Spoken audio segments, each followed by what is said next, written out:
Yeah, actually, I'd also like to comment on the fact that I like how Jumper decided to like kind of probe and attack at the same time with a force of Speed Zealots and Archons, and I think the fact that he knows that Bface is most likely only making Hydras and not that many Zerglings means that he has the opportunity to kind of test out Bface's defenses, and if it doesn't work out, he can escape without worry. Whereas a lot of the times, you can't really do that against the Zerg since they're so mobile. Zerg looks to be less aggressive than he was in the other games. Probably noticed that being that aggressive would probably be more harmful than not, and he's going a Hydralisk Mutalisk build, which is smart, you know, sniping the Templars and then going for the army, but it's gonna be tough in this battle.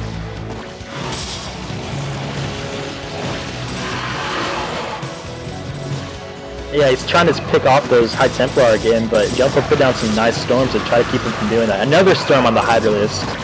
Bface manages to dodge it, but after taking quite a bit of damage.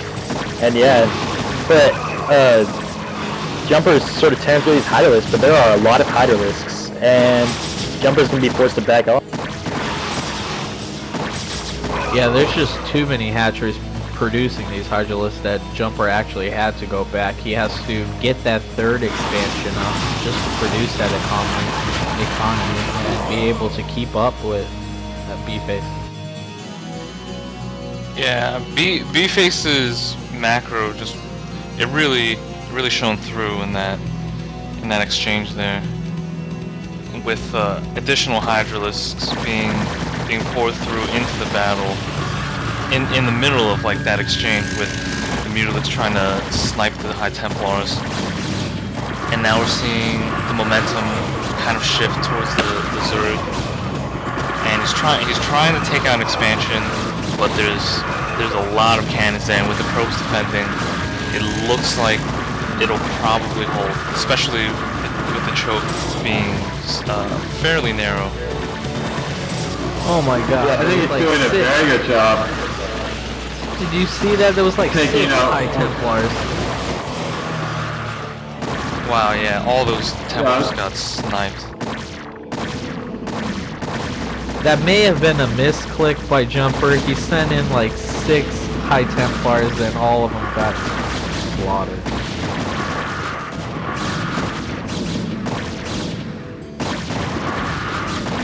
Yeah, that's 900 gas. That's a big deal. Big mistake there by Jumper, and because of that, he's going to lose that third base. And Bface is ever so growing. He's at 4 bases now. Jumper's at a big advantage, and I don't know if he's going to be able to recover. It's tough to be in this position. He's throwing down 2 more gateways. He's gotta keep up with this macro, or else he's just gonna get rolled.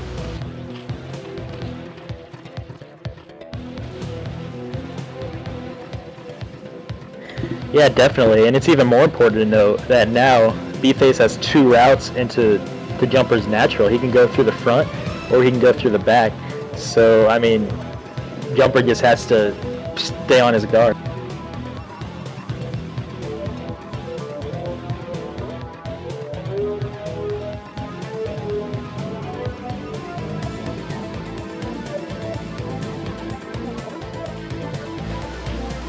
So Bface is actually doing a great job with his macro. I mean, all of his games, his macro has been solid. I mean, he's been producing out of his 6 hatches consistently. He has a huge amount of Hydralisks. That looks like 3-4 sets of Hydralisks.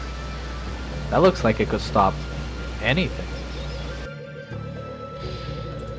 Yeah, this is definitely an uphill battle now for Jumper, seeing the economic shift turn to the Zerg, so he's really going to have to kick his macro and micro in the high gear, make sure that he doesn't lose any more big battles, because they could definitely end the game now. Huge battle coming in here. Hydralisk pushing back the Protoss unit. The Protoss unit needs to bring the High Templars to storm these Hydralisks. The Lurkers just got done right away, and they're probably going to force Toss to go back, try to get up his 3rd natural, and produce more units. Yeah, I really like the switch into lurkers here by Bface because he's gonna force Jumper to go into a very dragoon heavy army, and due to that, Bface can go into a Ling heavy army and possibly counter. And it's gonna be interesting to see what he chooses to do. But he's forcing Jumper back right now. So many Hydralisks, so many lurkers. Well, 2 lurkers, but you know what I mean. He's just pushing him back. I think Jumper did a great job holding on there for as long as he did just by moving back to that ramp. I was just gonna reply to that as well. Jumper was excellent. I mean, a lesser player would just go back, try to defend, but he used that ramp to his advantage. That was beautiful.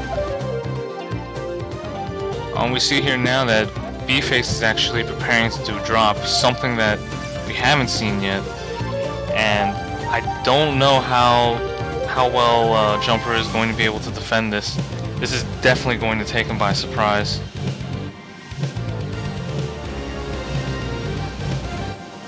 Yeah, and at the moment, Jumper's moving his army away from his main. This is going to be a huge drop, and this could cause a lot of damage. Wow, big drop. So many Hydralisks. There's some lurkers mixed in there. An observer just popped out, but it might get picked off. Wow, this is a big deal. This is a huge drop. Protoss has to send back his units. Those lurkers are wreaking havoc on the Zealot. Zerg is targeting that Nexus, trying to do as much damage as he can to slow down top. And while his macro is just continuing to rack up, he has 3 sets of Hydralisks just waiting for the next volley. Yeah, absolutely, but I do think Bface is making a big mistake, judging by his upgrades. He has no armor upgrades, only attack. And when you're facing a Protoss army that has +2 attack, +3 attack upgrades, and +1 armor, that Protoss army, no matter what its composition is, it's just going to rip through those Hydralisks.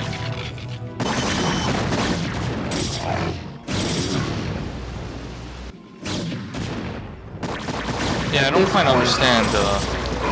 understand why he didn't upgrade right away from 2 evolution chambers, since he's committing to basically like a pure ground army here. I think the armor builds were probably really effective because late game as Zerg versus Protoss, the Zerg really wants to tend to go to the Hive crackling build, which is just so powerful, and include a couple Dark Swarms, and this map would just be a Zerg map, essentially, especially with those ramps.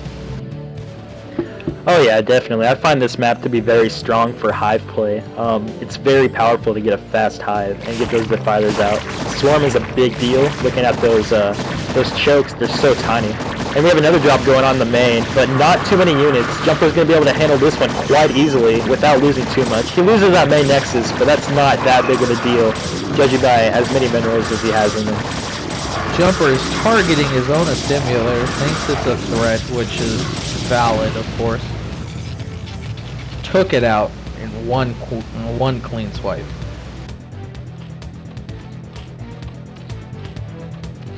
Yeah, and you see Bface now running away with the remainder of his drop, knowing that there was nothing else good could come of it.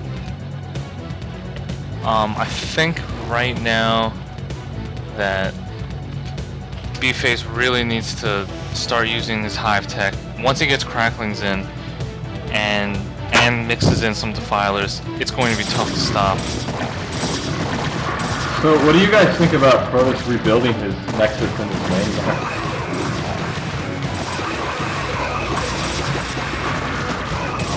On an obvious standpoint, it seems like it would be a waste, but that gas, since he is only left with his second nat that's only running that, depleted gas could probably help.